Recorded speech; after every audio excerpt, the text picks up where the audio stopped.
Para nuestra sesión de hoy, siguiendo el estudio de los mandamientos, nos tocaría hablar del quinto mandamiento: no matarás.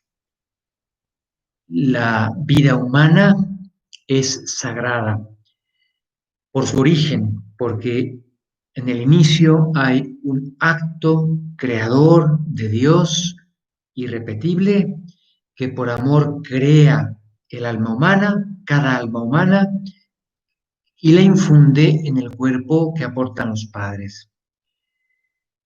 En todo momento de esa vida humana, porque está siempre en una relación especialísima con Dios.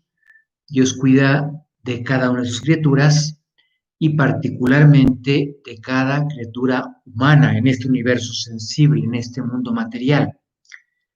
Y luego porque cada persona humana está destinada a participar de Dios por toda la eternidad. Dios es un padre y la alegría de un padre es estar con sus hijos. Y eso es lo que Dios quisiera con cada uno de nosotros.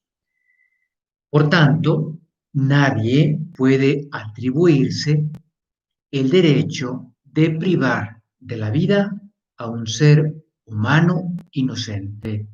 Es lo que la Sagrada Escritura denomina un pecado que clama al cielo, es decir, revestido de una especial gravedad. Formulado así, sucintamente, no matar, lo que este mandamiento prohíbe inicialmente es el homicidio, que es privar de la vida a un inocente.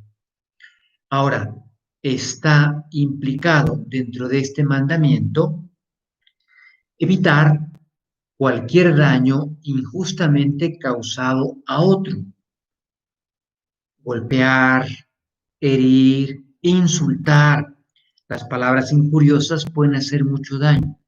Me decía en una ocasión una niña pequeña, se ve que lo había oído en casa de sus padres, que las palabras pueden hacer más daño que los puños.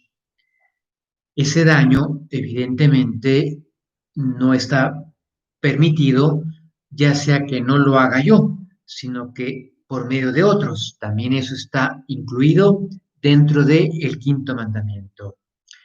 A partir de este mandamiento y los que nos quedan, si ustedes revisan la formulación del quinto y de los restantes mandamientos, todos están formulados de manera negativa, pero en el fondo tutelan siempre grandes valores. Es decir, aunque un mandamiento se formule de manera negativa, en el fondo remite a valores muy importantes que hay que preservar, que hay que tutelar.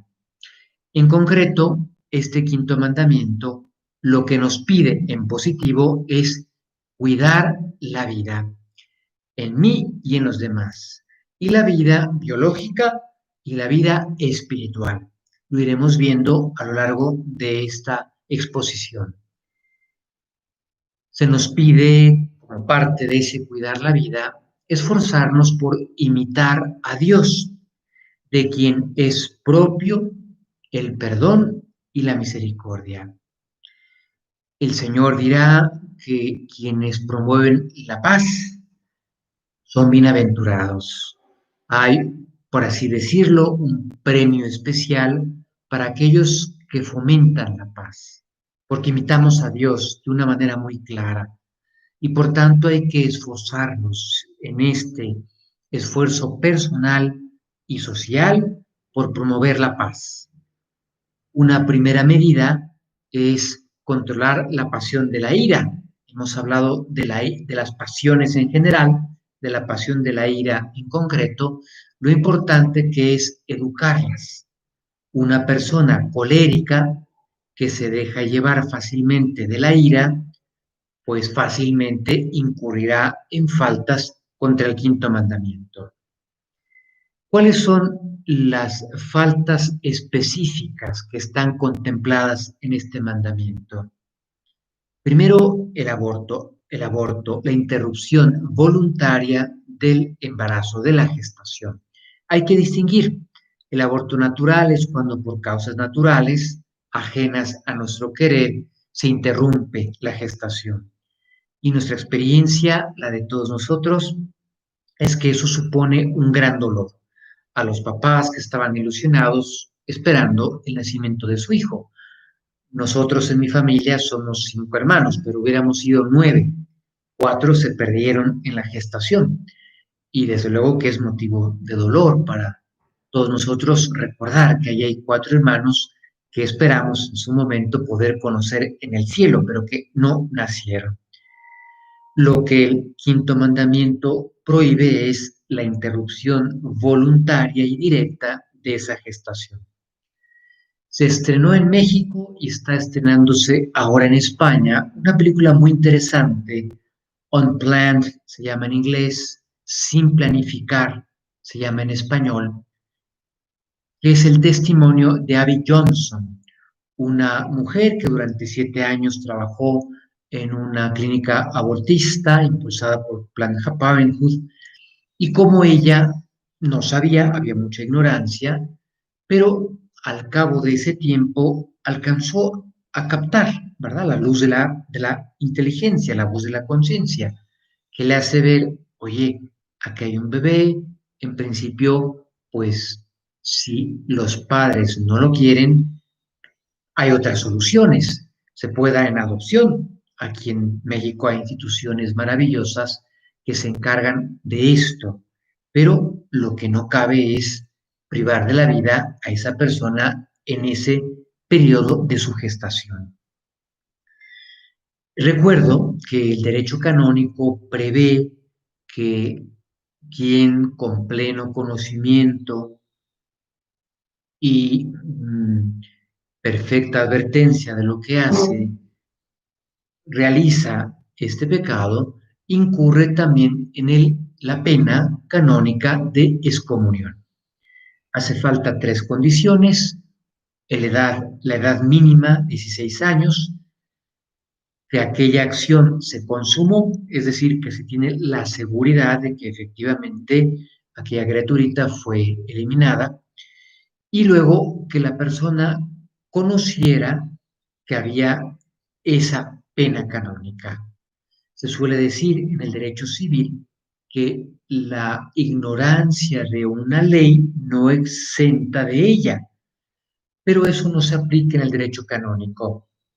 En el derecho penal de la Iglesia, el desconocimiento de una ley sí puede hacer que yo quede eximido de que se me aplique esa pena, como es esta situación.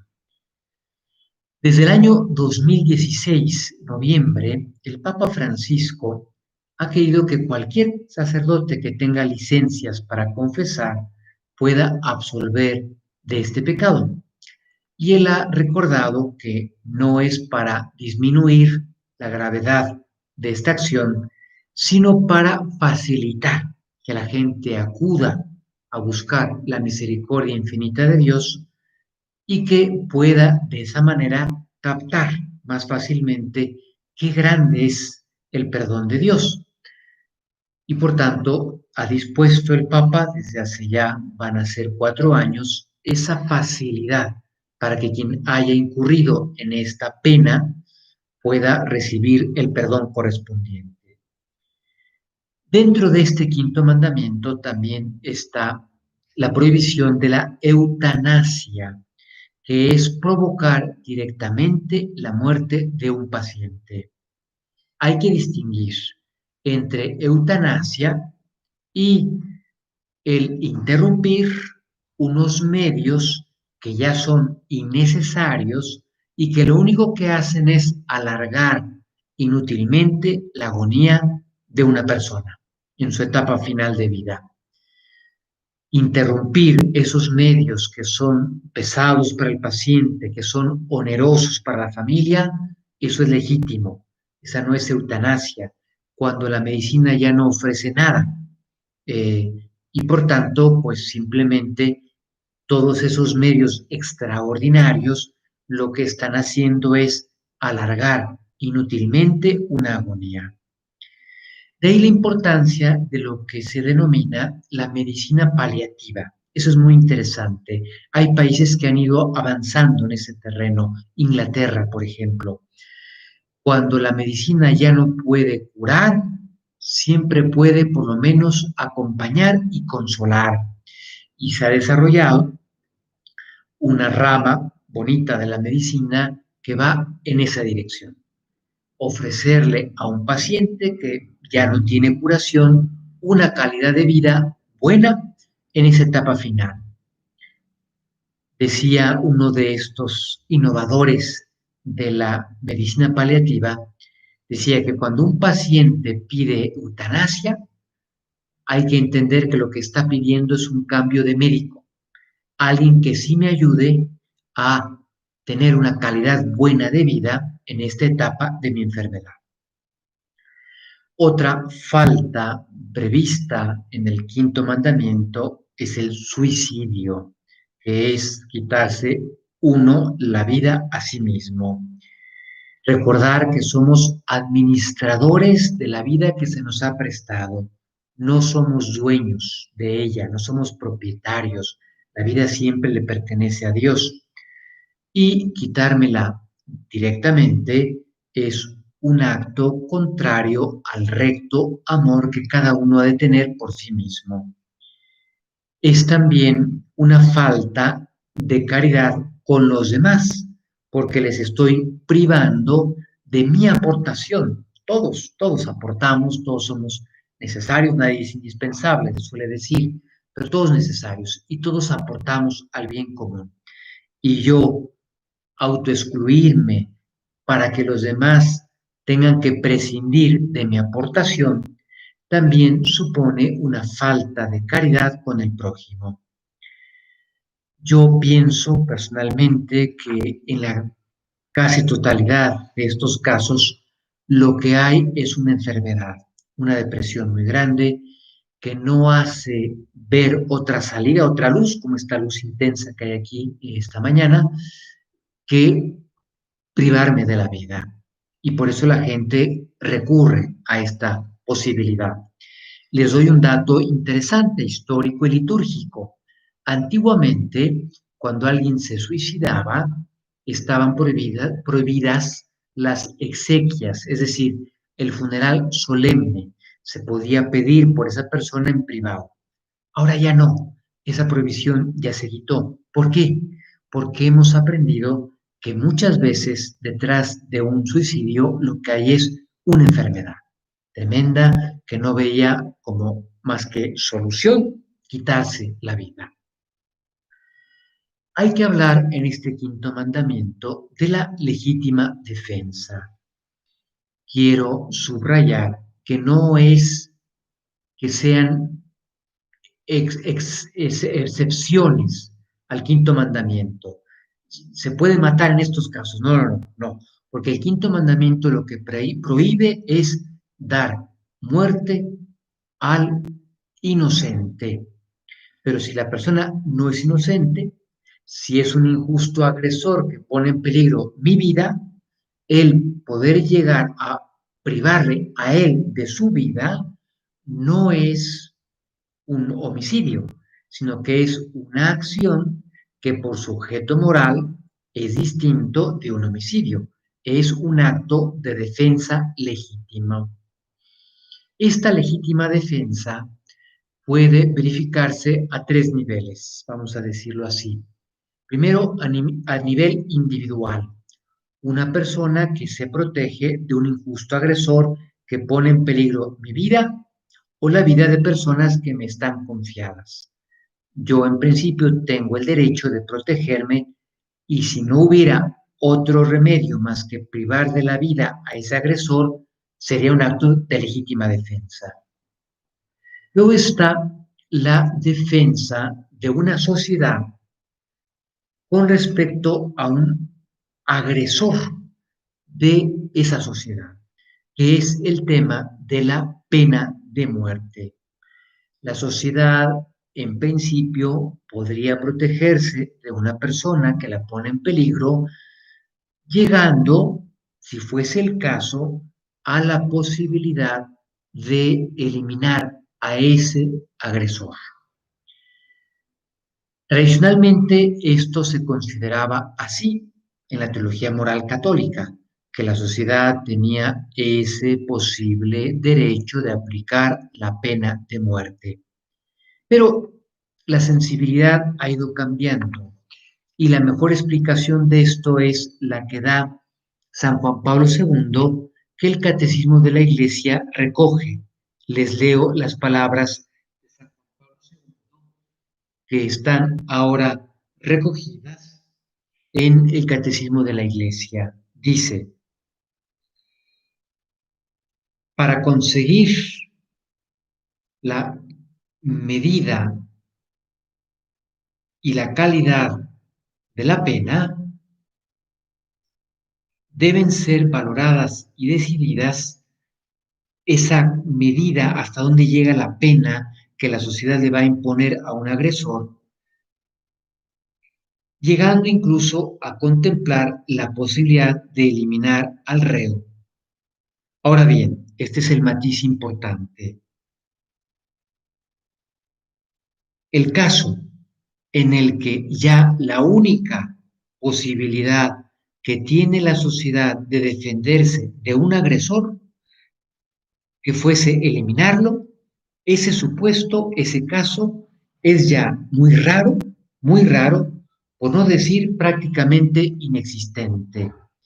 Y ha habido una sensibilidad hacia esta dirección, al punto que el Papa Francisco ha incluso modificado todavía más esta redacción del catecismo con respecto a su formulación original, que era del año 92, para decir que ya no procede, que la pena de muerte en una sociedad moderna que tiene muchas maneras de protegerse de un agresor, ya no procedería la pena de muerte. Y luego está el caso de la guerra justa, que es una sociedad que se protege de otra sociedad que me invade. Para que sea justa, una guerra tiene que ser de defensa, no puede ser de invasión. Tienen que haberse agotado todos los medios pacíficos para resolver ese problema entre dos estados, dos naciones, dos sociedades, porque la guerra atrae muchos males. San José María llega a decir que la guerra es el cúmulo de todos los males y por tanto hay que evitarla. Les recomiendo el drama de Shakespeare de Enrique V. Hay una versión bonita en cine de Kenneth Branagh a principios de los años 90, sale también la actriz Emma Thompson, que lleva este drama de Shakespeare a la pantalla. Y en el fondo es el cargo de conciencia del rey, si está legitimado, que puede involucrar a toda su nación en una guerra contra otro país. Este mandamiento decía que nos pide en positivo cuidar la vida biológica, cuidar la vida espiritual en mí y en los demás. Y por tanto nos invita a respetar siempre la dignidad de la persona. Por ejemplo, respetar la propia alma. Por tanto, dentro de este mandamiento está un llamado a evitar cualquier pecado, porque el pecado deteriora la vida de mi alma. El esfuerzo por tratar de mantenernos siempre en estado de gracia y aumentar en ese estado de amistad con Dios. De la misma manera, se me pide velar por el alma del prójimo. Y por eso aquí se sitúa el pecado de escándalo.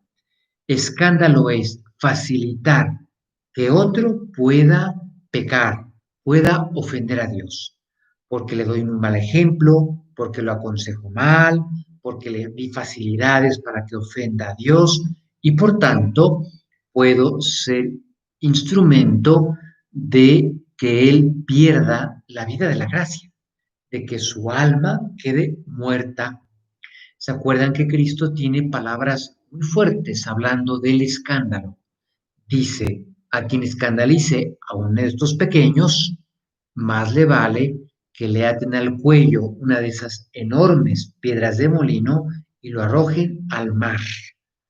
Palabras fuertes, pero que nos tienen que servir para valorar la maldad del escándalo, facilitar que otro pierda el estado de gracia, que el otro muera espiritualmente. Respetar la dignidad de la persona es también cuidar la salud física, personal y de los demás. Es para mí una obligación moral cuidar mi salud. El cuerpo es templo del Espíritu Santo, es parte de esta naturaleza humana con la que Dios nos ha dotado y hay que cuidarla. Y eso implica vivir la virtud de la templanza, evitar excesos en la comida, en la bebida, en el cigarro, en las medicinas, excesos que en el fondo ponen en peligro nuestra salud. El uso de drogas, desde luego, tiene que estar bajo terapia médica. Si son simplemente por diversión, son peligrosas porque pueden ponerme en una situación de perder control de nosotros. Y se acuerdan que hablábamos del voluntario en la causa, el voluntario indirecto, cuando yo no quise una acción, pero quise aquel estado que propició realizar esta acción. El ejemplo era el del alcohol, pero se aplica a cualquier estimulante. Tener cuidado, porque las drogas me pueden poner en esa situación de realizar acciones de las que luego sería yo responsable. Y porque las drogas, incluso las llamadas drogas blandas, pueden traer consecuencias y a veces graves a la propia salud física y mental. En cambio, así como se nos pide velar por la salud propia y de los demás, sería legítimo donar órganos, siempre y cuando esa donación sea libre, no sea un comercio, sea gratuita. Yo la he especificado de esa manera porque quiero ayudar a otras personas y se respete el orden de la justicia y de la caridad. Por ejemplo, no se puede donar órganos vitales sino hasta que uno haya expirado. Para entonces sí, lo que haya en mi cuerpo que se pueda seguir aprovechando sería legítimo y puede ser incluso meritorio hacer esas donaciones. ¿Qué sucede cuando una persona lo que la medicina le podía brindar ya llega a un límite, pero hay un tratamiento médico experimental que podría ayudarle? Puede ser legítimo someterse a ese tratamiento experimental siempre y cuando al paciente se le informe detalladamente, mira, podemos intentar esto, no conlleve riesgos graves, no se le vaya a poner en una situación al enfermo de procurarle un daño cierto a su persona. Suele suceder que en esos tratamientos experimentales lo más que puede pasar es que no funcione, que no aportó para la salud del enfermo y que el paciente, una vez debidamente informado, dé su consentimiento. Dentro de este mandamiento se nos pide, lógicamente, respetar la libertad y la integridad física de las personas. Por lo tanto, me parece que es más que evidente, pero lo menciono explícitamente, este mandamiento prohíbe el secuestro, tomar rehenes, porque no puedo atentar contra la libertad y la integridad física de las personas. Y finalmente, el respeto a los cadáveres, a los muertos. La fe cristiana me pide tratar con respeto y con caridad el cadáver de un difunto, porque tengo fe en que ese cuerpo resucitará. Y por lo tanto, procuramos enterrarlos piadosamente. Enterrar a los muertos, lo recuerdo, es una obra de misericordia del grupo de las obras de misericordia corporales. La Iglesia sigue aconsejando la sepultura. Una persona que fallece sea enterrada. No está prohibida ahora la cremación, como si lo estaba en épocas pasadas, salvo si es por motivos contrarios a la fe, que era lo que sucedía antes. Si alguien quiere ridiculizar el dogma de la resurrección de la carne y piensa que es absurdo que este cuerpo que ahora se quedó exánime, sin vida, que va a ser enterrado, cómo este cuerpo va a resucitar, a volver a cobrar vida, a unirse con el alma, y alguien manifestara desprecio de esa verdad de fe y por lo tanto pide que para que quede claro que yo no creo en aquello se me incinere, pues desde luego no podría recibir cristiana sepultura. Si tú hiciste eso, con eso te estás apartando de la fe.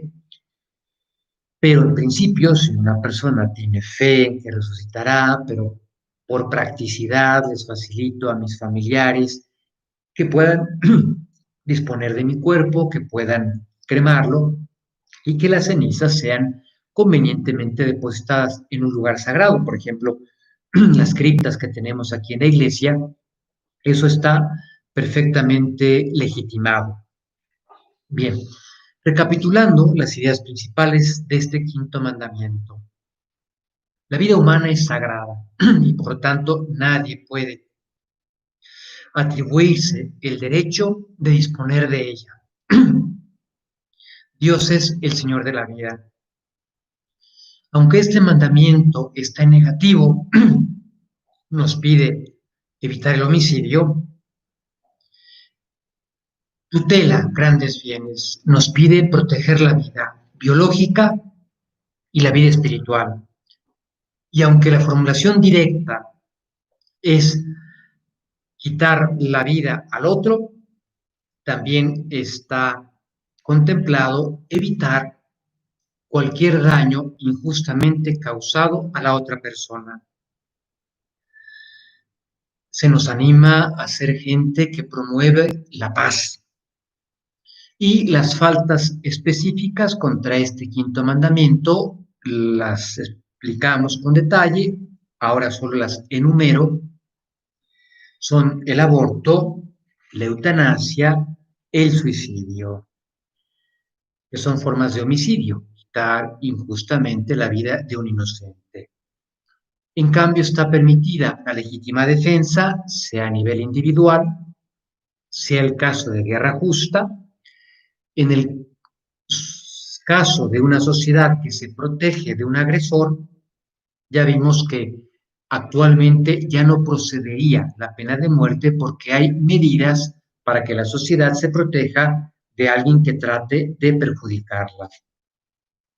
Y está el llamado positivo a respetar la dignidad de la persona, cuidando la vida espiritual propia, cuidando la vida espiritual de los demás y por lo tanto evitando el escándalo. Y es legítimo donar los órganos al momento de morir, órganos vitales. Se puede uno someter a un tratamiento médico experimental si me informan bien, si yo doy mi consentimiento y si se sabe que aquello no tendrá un daño para la persona, para el paciente. Y se nos pide respetar el cadáver de los que han fallecido. Se anima a que sean sepultados, pero no está prohibida la incineración, la cremación, ahora como si lo estaba en épocas pasadas, siempre y cuando esta decisión no esté motivada, incinerar un cadáver, por razones contrarias a la fe. Con esto terminamos el quinto mandamiento y aquí nos seguiremos viendo para esos mandamientos que aún nos quedan y que procuraremos estudiar con detalle. Me ha dado mucho gusto saludarlos y seguiremos en contacto.